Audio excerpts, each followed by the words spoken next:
ಬೇಳೆ ಮಸಾಲೆ ಮಾಡುವ ವಿಧಾನ.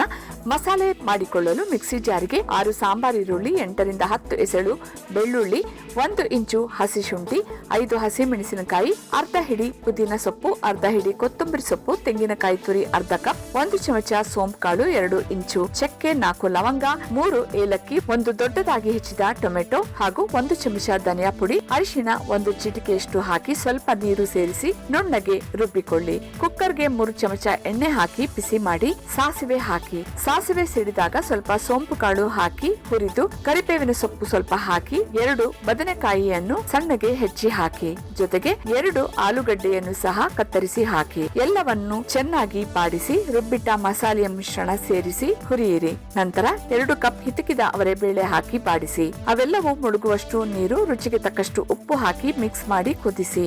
ಕುಕ್ಕರ್ನ ಮುಚ್ಚಳ ಮುಚ್ಚಿ 1 ವಿಸಿಲ್ ಕೂಗಿಸಿ. ಕುಕ್ಕರ್ ಕೂಗಿ ಕೂಲ್ ಆದ ನಂತರ 3 ಚಮಚ ಹುಣಸೆ ಹಣ್ಣಿನ ರಸ ಹಾಕಿ 1 ಕುದಿ ಕುದಿಸಿ ಸಣ್ಣಗೆ ಹೆಚ್ಚಿದ ಕೊತ್ತಂಬರಿ ಸೊಪ್ಪು ಉದುರಿಸಿದರೆ ರುಚಿಯಾದ ಅದ್ಭುತ ಪರಿಮಳದ ಬೇಳೆ ಮಸಾಲೆ ರೆಡಿ.